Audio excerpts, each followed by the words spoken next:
Welcome to another edition of Untangling Alzheimer's and Dementia. Hi, I'm Christy Byrne Yates, author of Building a Legacy of Love, Thriving in the Sandwich Generation, and I'm so glad you're here. My co-host, Marianne Shuko, is away today, but will return on our next podcast. So I'm flying solo today. We have a great show today with another amazing Al's author. If you've ever heard me on the pod before, you know that as a former educator and school psychologist, I love children's books. Al's Authors has several truly inspired and touching children's books, and we are delighted to add Come Grandpa Meow, written by Carol Steinberg and illustrated by Chelsea Cooper. In many families, children are impacted by elders' dementia, and often parents aren't sure how to explain it or how to help them cope and deal with their grief and worry. Carol Steinberg has not only written a tender story about a young girl coming to terms with her beloved grandfather's illness, but she's added a whole section at the end that's full of research-based strategies for helping kids interact with loved ones with some form of dementia. So how cool is that? With beautiful illustrations by Chelsea Cooper, this book is a terrific addition to our Al's Authors family. Carol is an accomplished journalist who's written for many major outlets, including the New York Times and Success Magazine. Today you'll hear how she came to write her book, which is based on her own experience with her own Grandpa Meow. You'll learn a little bit about that clever title too, which I love, and how she's channeled her talents into the nonprofit world and continues to champion causes that support those in the battle with dementia. I'm also joined by founder Vicky Tapia, who was the acquisitions editor who read Carol's book and worked to bring her into our fold.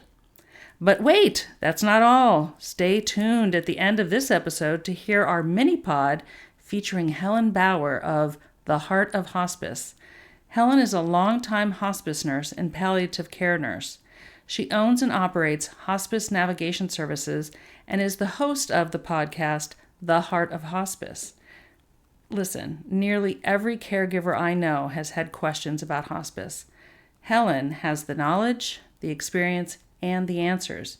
You won't want to miss this special mini-pod at the end. As always, please like and subscribe to our podcast and our YouTube channel, and feel free to leave a comment or question. We love hearing from you. And now, on to the show. Welcome, everybody, to Untangling Alzheimer's and Dementia. And I'm Christy Byrne Yates, and I'm here with Vicky Tapia, who is the author of Somebody Stole My Iron, and she is the acquisitions editor. And I'm here with also our new author, Carol Steinberg, who wrote an amazing children's book and I've said before, I am a children's book lover, and she wrote a book called Come Grandpa Meow, Let's Fly. And we're going to find out a lot about that, especially that intriguing title. But welcome, Carol. Welcome, and thanks for coming to us today. Thanks for having me. I so appreciate it. Yeah, we're tickled. And so I also want to say my co-host, Marianne Shuko, is away today. So I'm flying solo. So here you go. But we are delighted to have this episode today. And I want to start with Vicky. Vicky, I want to ask you, as an acquisitions editor, you found this book or discovered Carol, and can you tell us a little bit about what you saw and what you found really intriguing about this book? I was drawn in by the illustrations, for one thing. They're really beautiful. And just the whole basis of the story and helping a child navigate. I mean, one of the people they they remember forever, their grandparents growing up and seeing the changes sometimes that's happening as well. The child is growing, but something's off. And this book helps explain it to children, helps them understand and cope with the changes that are happening, and help, I think, realizing their grandparent is still their grandparent. They may do some strange things once in a while, but they're still their grandparent, and they still need to be loved the same as the rest of us.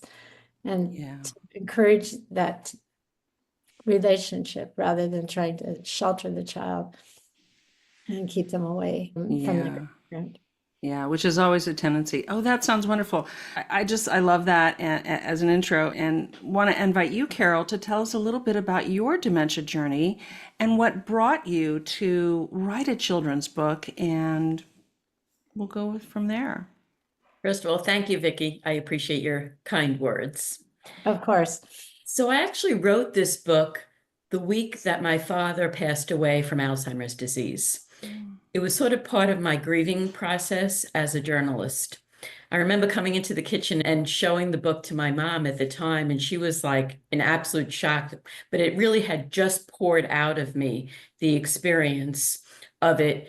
And that was more than 25 years ago that I wrote the first draft. And honestly, I'm so glad I didn't publish it then, because I, like many others, really did not know a whole lot about Alzheimer's disease. So the book was really written a lot out of regrets, and it was tweaked over the years as I gained experience working at a local and then a national nonprofit organization devoted to Alzheimer's disease and care partners. And that made me realize how much I didn't know about Alzheimer's when my dad had it.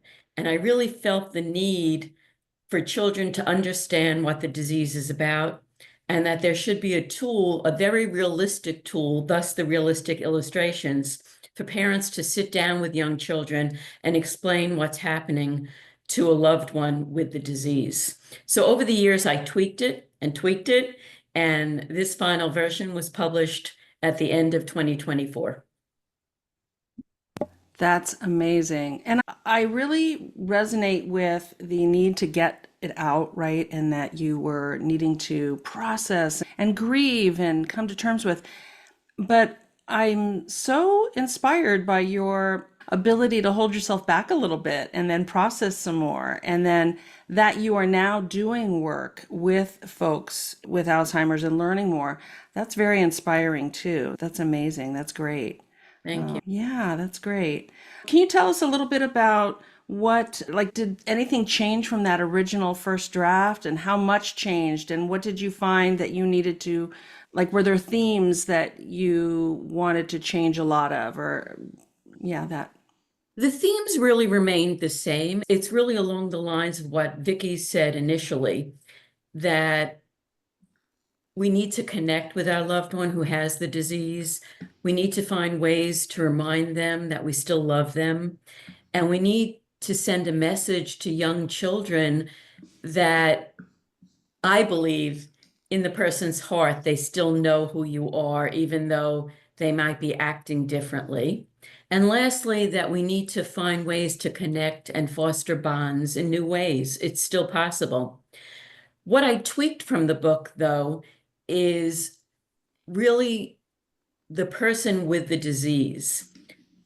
I think I gave them more respect now than in my original version. The original version, I had something about my father's glazed eyes looking like donuts. And when I looked back at it, I realized how disrespectful that is. And that's one of the big things that we need to do is we need to bust the stigmas. We need to fight discrimination. We need the world to know that people with dementia are still people. They're still your loved ones. They may act differently. And I hope I showed that in the book. What also remained the same is the underlying theme of "Come, Grandpa Meow, let's fly." My father would always meow and purr to my daughters when they were young and to his other grandchildren when they were young. It was just something he did. In fact, all my cousins remember that he did that to them. This was pre-disease, continued during the disease, though. And "Come, Grandpa Meow, Let's Fly" is based on a song that my dad used to sing to me and my siblings, and then to his granddaughters, his 5 granddaughters, when they were swinging on a swing. And the book comes full circle with Linny, the main character in the book, singing it back to Grandpa Meow. Oh my gosh, I'm getting chills because I love that. I love that, just that symmetry, that what we're given from people who love us and are raising us and that we feel such a connection to, that we can give that back. And that's just a beautiful ending, I think. That's lovely. From a personal standpoint, the beauty to me of this book too is thankfully my grandchildren, who range in age from 3 to 9, have not read the book. I haven't given it to them because I feel that they don't need to really know about Alzheimer's now. It's not in the family. If, God forbid, there comes a point, certainly their parents or I would read it to them. But the beauty is that I sing the song now to my grandchildren on the Oh, swing, and they sing the words. They know the words. So I feel that my father is living through all of us. right. I mean, what a beautiful way of keeping him alive and keeping all of that going. That's terrific. Yeah. Can you tell us a little bit about, for you, what do you wish you knew at the beginning of your dementia journey? And I don't know, I don't suspect this is in your book, but for you as a person who's been on a journey, what were some of the things that you know now that you wish you knew later that some of our listeners can maybe tie into? First of all, it was a very long time ago, and I think things were very different then. I don't think Alzheimer's was talked about as much. I don't think there were as many resources as there are now. Definitely not. But even with that, there were resources available. There were some support groups available. And I wish our family had taken more advantage of that, that we had gained more knowledge at the time. And my regret is that I really didn't research it further. As a former journalist, I really should have, but I think we were so caught up in it that we just didn't know how to react and didn't know where to look. So that was one thing. The second thing is that I wish I knew then that there were ways to better connect with my dad. We did live in opposite states, but we did in different states, but we did see each other quite often. And my daughters at the time always did family visits with us. And I wish that we knew ways to connect. The intergenerational activities that make up the second part of this book were included for that very reason, because people need to learn ways to connect. And that has so many purposes. One, for the person with the disease, they can enjoy life more. It improves quality of life. It stimulates them. It brings back memories. But moreover, for young children, it really helps them learn empathy and understanding and still have a way to connect with their loved one. And I wish I knew that then so that we could have enjoyed my dad more. I think my kids who were young at the time, 6, 9, I think they obviously still loved their Grandpa Michael or Grandpa Meow and still tried to connect with him as much as they could. But I think there were things we could have done better, and that's a regret. I don't Yeah. think you're alone in that, Carol, at all. I think every one of us has that thought somewhere along the journey, whether it's 20 years later, right when it's happening. Very true. I agree with you, Vicky. And I was just going to say too, I think I haven't spoken to too many people who were prepared for this when they suddenly found themselves being a dementia caregiver. And also that it's very hard to pull yourself out of fear, really anticipatory grief. You're already grieving, and Yeah, it's hard to that's pull true. yourself out of that if you don't even have a word for it or an acknowledgement of it. And so I think sometimes those, you mentioned support groups, I think those can help us. So for anyone who is currently in this situation, I think, a book like yours is so perfect for helping people learn about that connection piece. And I love that because what we tend to do is we want to rush in and correct because we think if we correct their thinking or their mismemories or what have you, that we're going to fix it. And really, we just need to connect with them to that piece of them that is there and be present to it. But that takes time and it takes awareness. And we don't always have that when we're feeling fear, feeling a lot of loss and grief. But so I think books like yours are great and absolutely for kids to learn empathy. I mean, this is just empathy in action, right? And that's compassion, and that's amazing. I love that you have some intergenerational activities. Can you talk a little bit about what some of those are that you recommend? I'm dying to know what some of those are. Sure. So the ones I included in the book as examples really build on the themes of the book. Lenny, the main character, for example, would do gardening with her grandpa. She would do other activities with him outside in nature. So one activity, for example, is gardening and how you could do things with your loved one. Another one is art and cooking and music.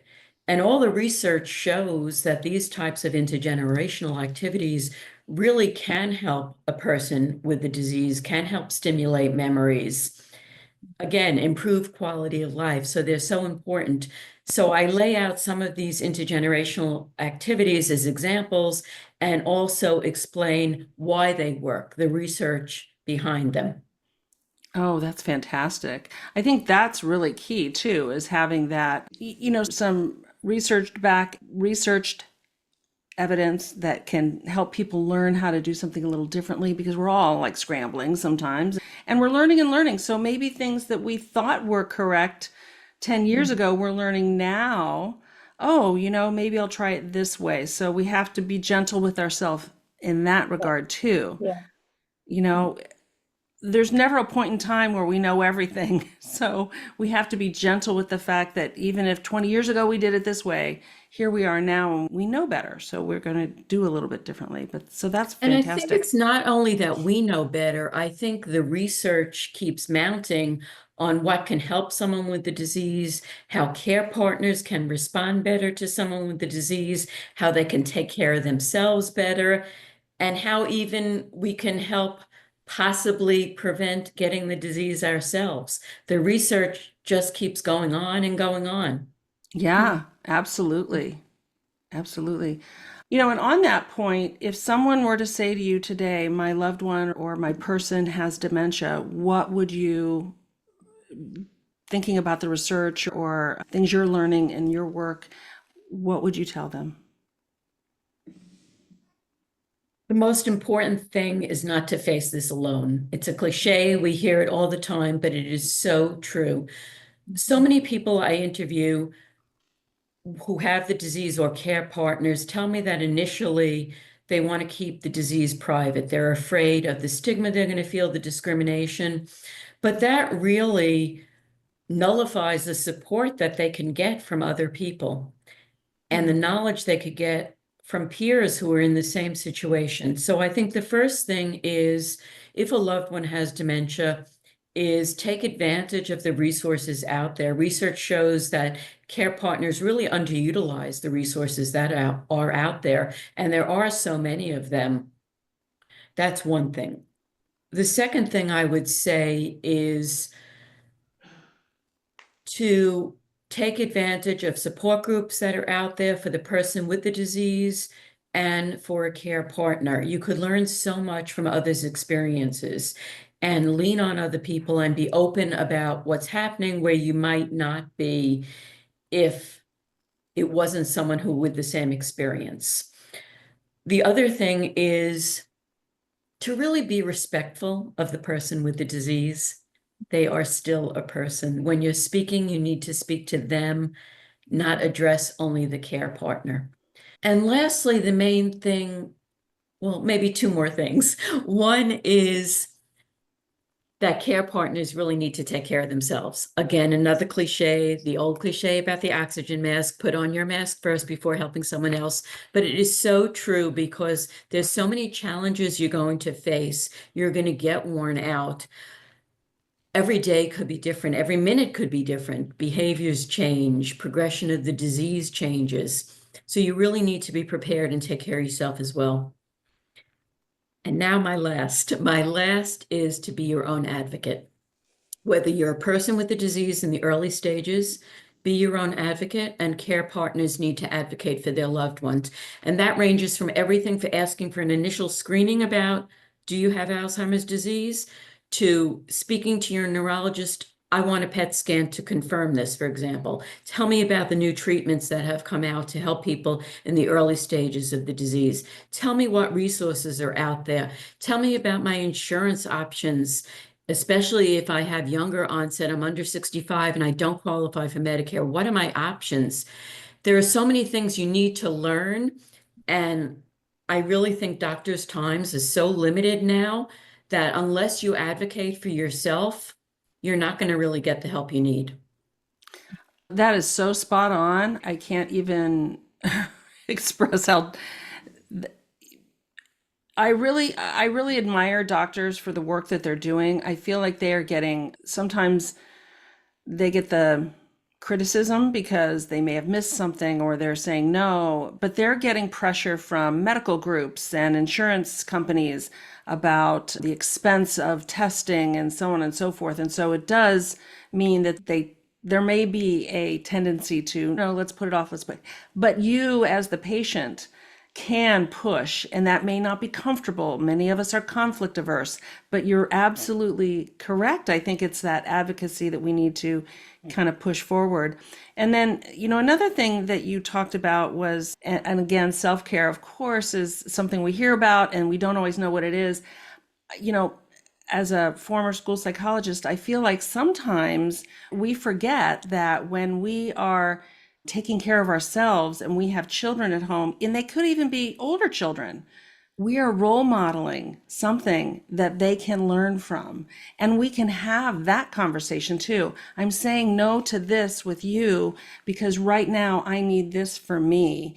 And I hope that when you're in a situation where you're just spent, you remember this. So this is my self-care, is taking time right now for me. And you have that conversation just very clearly, and we're helping them learn another life lesson, even though it might be killing us to say no to something. But sometimes no is self-care. It's not always bubble baths, right? I think self-care is also important, not only for the care partner, but it's also important for the children, especially again, if it's younger onset in the family, there might be younger children. There are so many young carers, teenagers, Yes. people in their 20s who are giving up so much of their lives to help a loved one. And they need to remember to take care of themselves too, as hard as it may be. Right, absolutely. And I would say too is to lean into, depending on the school age, the age of your child, is to lean into school systems and school counselors and let them know what's going on, because the grieving process, that anticipatory grief, is happening for your children as well. And so it's a family issue, and we have to treat all of it rather than, and you're right. I mean, I think the stigma is still there, and that's really sad and frustrating and can really inhibit our ability to intervene. So Carol, I was reading a little bit about your bio, and it sounds like it really did change you in many ways. Can you kind of talk about how it's changed you, maybe your profession or your, avocations? Well, from a very personal standpoint, I think I was always very sensitive, but I think I'm even more sensitive now to other people, especially people with the disease. That's one thing that I've gotten out of this experience. From a profession, it's been an unbelievable change for me. I was a successful journalist for many years. I wrote for major publications about myriad topics. And when my father passed away from the disease, I was planning to continue my journalism career, but it was serendipity that I saw an ad for a public relations job at a local Alzheimer's organization.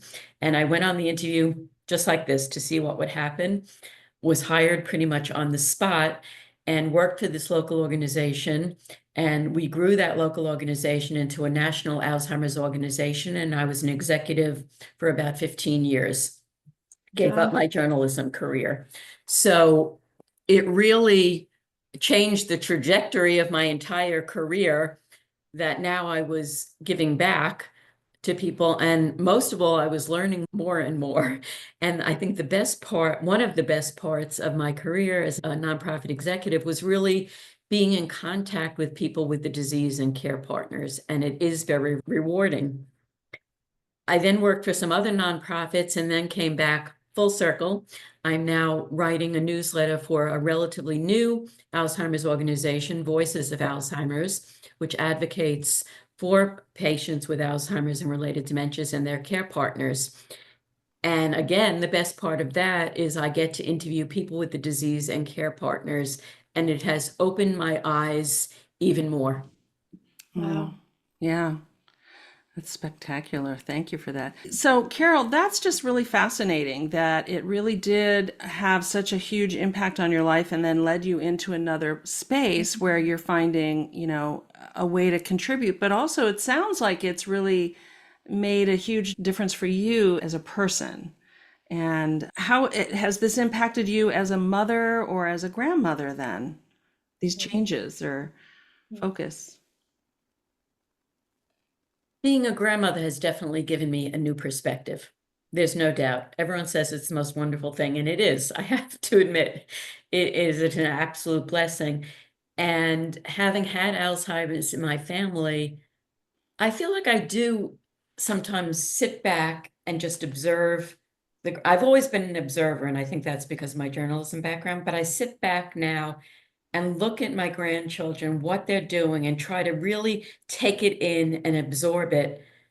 Because Alzheimer's is always on my mind, because I'm dealing with it every day in my professional life. I always have that fear. Is it going to happen to me? Is it going to happen, to one of my relatives? It is such a constant presence in my mind that I try to really be as much as I can with my daughters and my sons-in-laws and my grandchildren and really take it in and really hope I'm giving them memories and they're going to, like just the song that influenced my book. I get chills when they sing the song. It's just something that I hope they always remember. Yeah, that's terrific. That's so beautiful. And one question I had is around, so you were a journalist, and I'm not sure what kind of focus you had, if you had a particular area that you were chasing down. Did you have were you a news person or you were lifestyle? What kind of journalism were you focused on? It was a lot of business reporting. Okay. There was a few years where I was a specialist in writing about franchises, but I wrote for the New York Times Long Island section. And for that publication, I really wrote about anything and everything, Got it. from the emergence of walk-in clinics at the time to fishermen on Long Island to support groups for new mothers to fundraising, everything. Okay, great.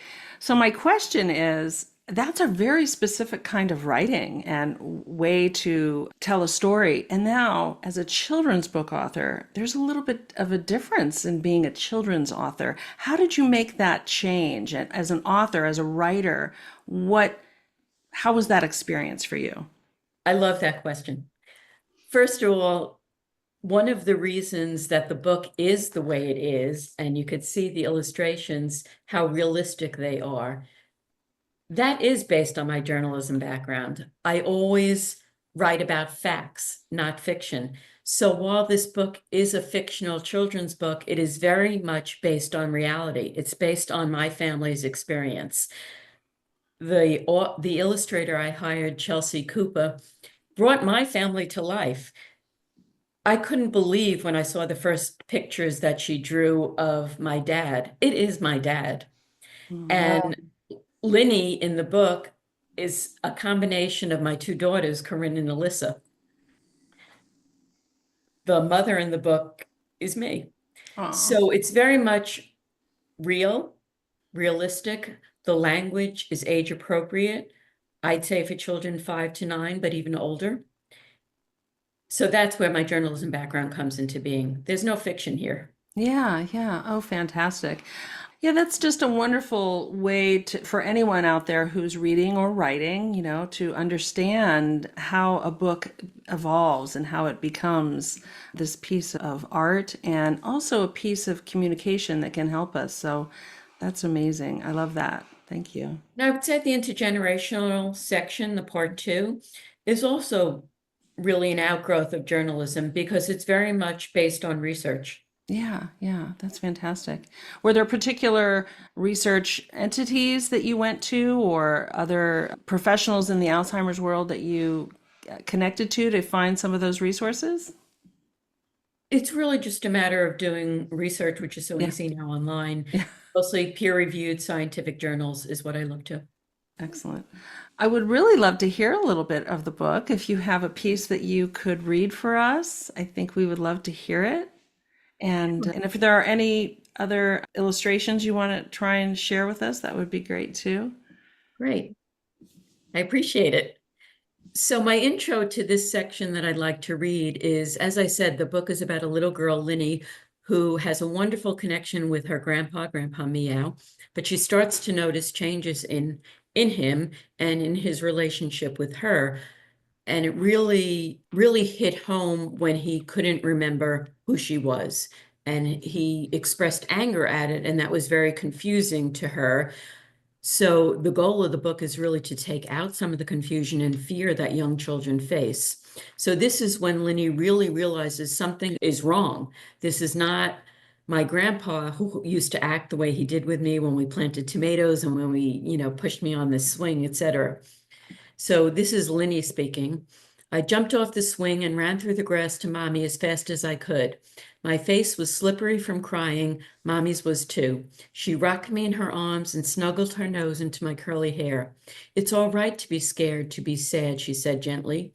In a sweet, loving voice, Mommy told me more about Grandpa's forgetfulness. Grandpa has Alzheimer's disease, she said. That's why he has been more and more forgetful. When people have this disease, their brain slowly stops working.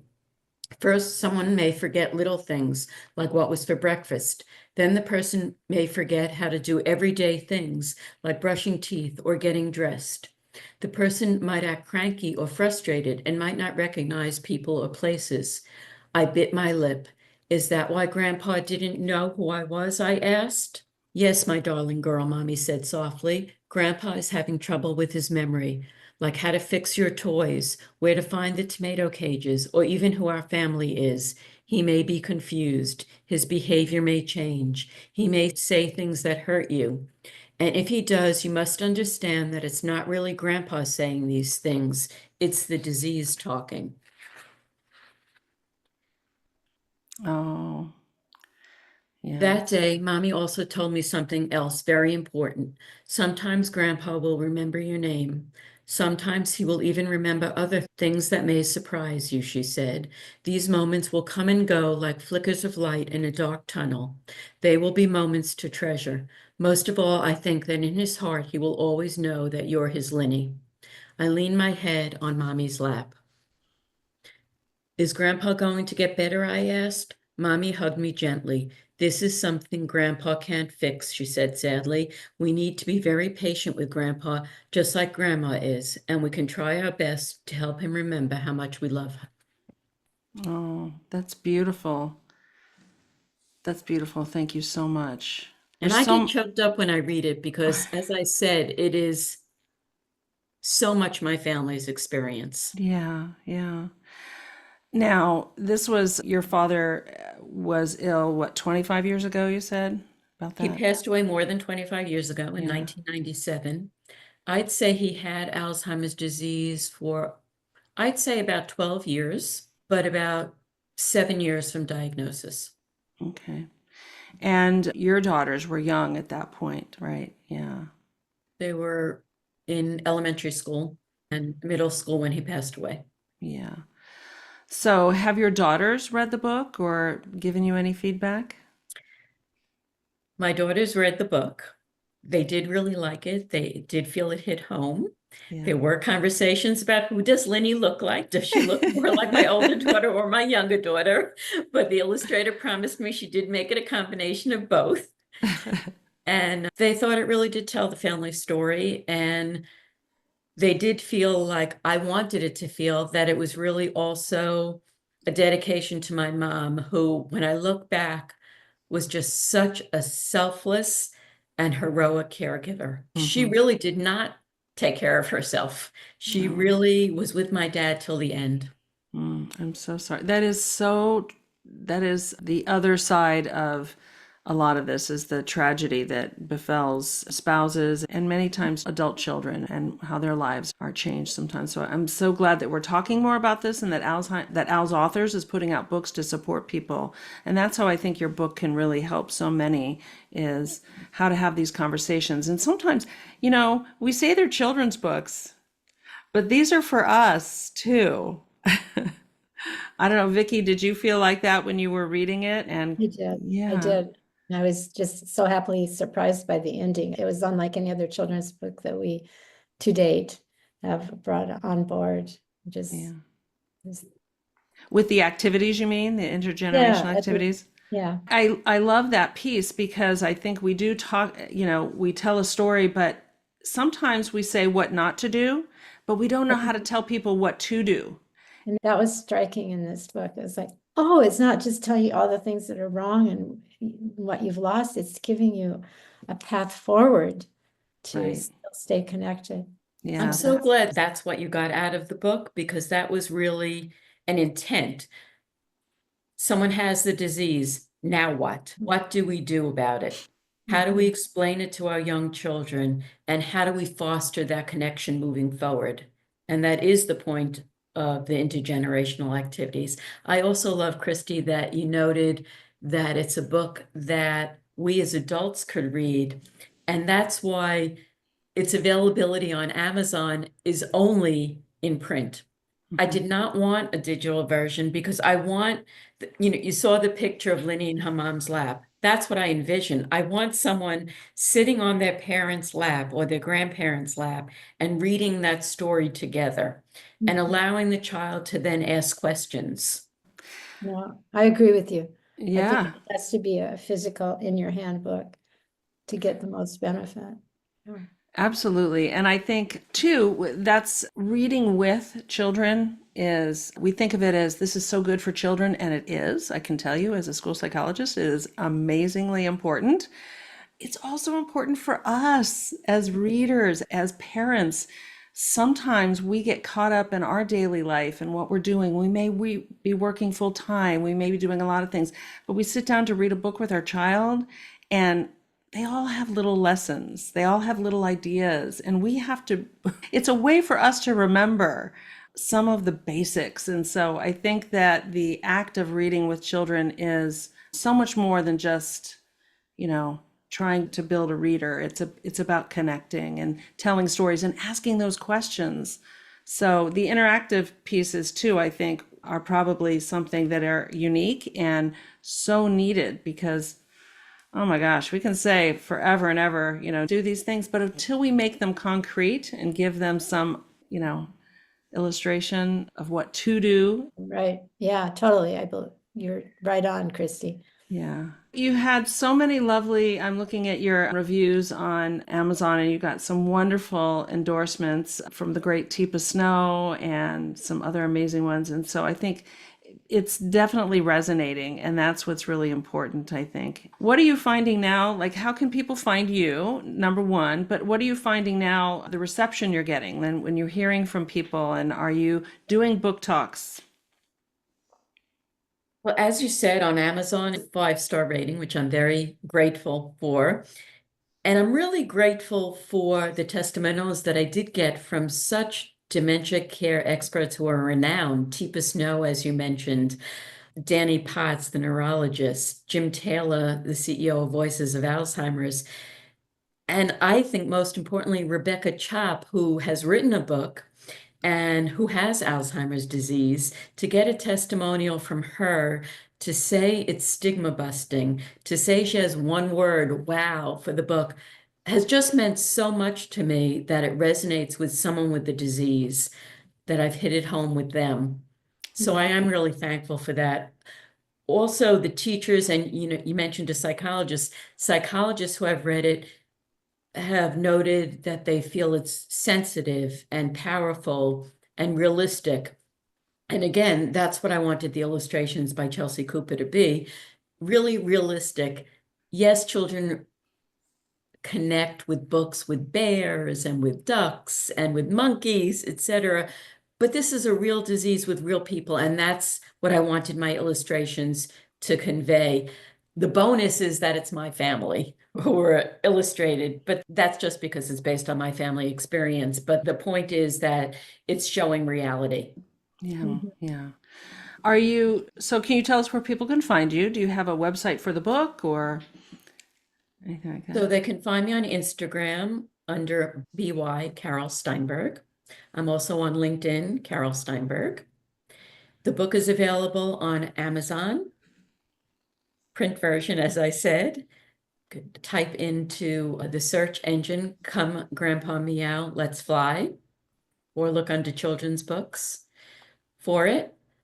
I have connected with Alzheimer's organizations. Voices of Alzheimer's has been very generous in promoting the book, and I am donating a percentage of sales of the proceeds to Voices of Alzheimer's because I think it's a very needed and really well-run advocacy organization, which has a lot of resources like other organizations that people should reach out to. Oh, yeah. Well, that's great. That's wonderful. That's fantastic. And of course, it's available at alsauthors.com. And you're now an Al's author. You know, Daniel Gibbs is also an Al's author. So it's all in the family. So we love this. And it's terrific that you are, we just want to welcome you as part of our family. I so And appreciate it, really. yeah, I yeah. think that you're doing great work, and I appreciate that. Well, we thank you for saying that. We and Vicky as a founder, I know just never imagined we'd be where we are today. It's and we are celebrating our 10th anniversary this year. So we are definitely about reading and about writing and about really helping others through this process. I just want to say, Carol, thank you so much. And for everyone listening, Al's Authors is a nonprofit, and we are here to shine a light on our authors. And we're just so excited to have Carol be a part of our family. And thank you all so much. I really appreciate you both being here. And this was Thank you really so fun. much. And again, thank you for what you do. Yeah, thank you.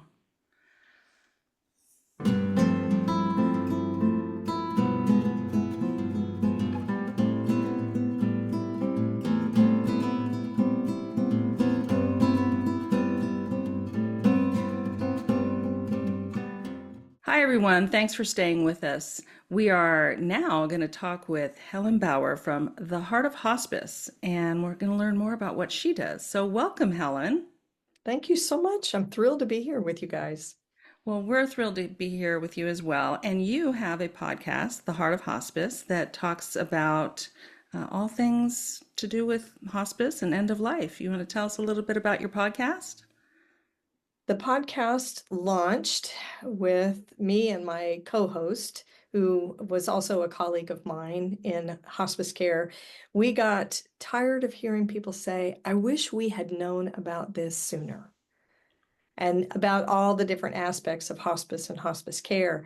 So we thought, what better than a podcast to launch to get affordable, because it's free, portable, accessible information out there to people. So we will enter season 10 at Wow. later on this year, 2025. And we have over 550 episodes, a huge library of information. We talk about everything from hospice philosophy to the practicalities of end-of-life care, caregiving and those challenges and some solutions, grief and bereavement, anything related to death and dying. That is so fabulous. And really, I can relate to that, right? You probably most people aren't researching hospice and what it's all about until they need it. And then they might not have the bandwidth to really figure out a lot of things. So, how wonderful that you have. And I love it that it's a podcast and it's portable, it's on demand, it's not having to tune in at a certain time. So, that's fantastic. And Thank you. congratulations on 10 years. That's terrific. Thank you. Yeah, It's a labor of love for sure. absolutely. We Absolutely. understand that. And a little bit about you. You are a hospice nurse, correct? Yes, I'm a Yeah. hospice and palliative care certified nurse. I've been working in hospice for 15 years, and I'm getting a little embarrassed to say how long I've been a nurse, because I've been a nurse almost 35, 36 years. Oh, it's a badge of honor. My goodness, that's fantastic. Yeah, the gray hair was well earned. Yeah. Well, this is terrific. And where can our listeners find your podcast? You can find the podcast on any of the podcast platforms, the mainstream platforms where you listen to a show. You can also find us on theheartofhospice.com and just click on the podcast tab and it'll take you. You can access all the shows. The great thing is that you can search by subject. So if you're looking for dementia tips, if you're looking for what end-stage Alzheimer's might look like, or what grief and bereavement resources might be out there, you can just search and it'll pull up those podcasts for the topic you're interested in. Oh, that's terrific. That's very useful. That's terrific. Do you have anything you'd want listeners to know about why learning more about hospice will help their interaction with their hospice agencies and their community? How will knowing more about this be beneficial for them? Like, what are some of the things you've seen come across either in your podcast or in your profession, like the confusions that can be maybe demystified by listening to some of your episodes? One of the biggest jobs as a caregiver for somebody with an end-stage illness is advocacy. And advocacy looks like 100 different things. It looks like communication. It looks like coordination. It looks like financial management. It looks like protection, all sorts of things. So the podcast provides all of that. A little bit of advanced care planning. We talk about that. And being able to feature those resources to hand to a caregiver and say, hey, you may be already knee deep in this, but here's one little tip that might help you get through the next step. Or here's a little hint about communicating with your hospice team. So it streamlines the communication and eases the coordination, and it makes your job a little bit easier. Oh, that's fantastic. That's really key because, as when people are interfacing with their hospice agency or even their care team for their person, our brains aren't necessarily working at 100% at that point because of our emotions are coming in, clouding our judgment. We're worried. And I'm sure you find people who are very resistant to what's happening, right? Like, Sure. And maybe they get confused between palliative care and hospice care. And I'm sure that comes across your profession a lot. It does. I mean, the healthcare system in general in the United States is confusing. It's very complicated. And a lot of these folks have been dealing with a serious illness like Alzheimer's or dementia for years before they hit an end stage situation and are having to have a conversation about hospice. I am a firm believer that knowing in advance helps. You're forewarned so you can be prepared a little bit better. I'm a proactive information gatherer myself. And I think knowing in advance about what choices are out there for hospice, what that kind of care would look like, goes a long way. These caregivers are tired. They may be financially strapped. They may be grieving. And there's such an assumption of you're caring for a loved one when maybe, in fact, you're not even caring for somebody you really like all that much. Somebody True. that you've had a bad relationship with or been distanced from. So I think having that information when you're sort of in the thick of it, even if it's just one thing to make that moment easier, it helps. Absolutely. Absolutely. I think that's very important. Well, thank you so much. Is there anything else that you want our listeners to know about you, about your company, about your podcast that we need to share? I also have a company called Hospice Navigation Services, which is a service that offers a free 30-minute, basically not counseling session, but informational session for anybody who needs information about end-of-life care. We also offer a fee-for-service 60-minute session for anybody needing information about hospice, end-of-life care, talk about advanced care planning, or maybe they need to troubleshoot the hospice care they are already getting to find out how they can get the most out of it. Our goal and our mission at the navigation services is just to help people get the best hospice experience that they can. Oh, that's terrific. That is terrific. I think that navigation assistance is really so beneficial for folks who might not feel comfortable, and they might not know how they can push back, or even if they could change agencies or persons or whoever. So thank you. That's fantastic. Thank And I do you. want to add that the Heart of Hospice podcast is one of our sister podcasts with the Whole Care Network. So That's at the right. Whole Care Network, you'll find a number of extremely helpful podcasts for you as a caregiver. So we invite you to join that, take a look at it. Yeah. And well, this has been so wonderful. And I feel like as a sister podcast, helping our listeners who are walking this dementia journey, knowing that at some point we're going to get here. We're going to get to where you are and what your podcast is helping with, and what hospice and end of life care is all about. And that's really, and I'm with you 100%. I feel like forewarned is forearmed. You can, do the intellectual before you are in the feelings, and then you can maybe glide through it a little differently. So that's terrific. Absolutely. Thank you so much. Yes, Thank thank you. you.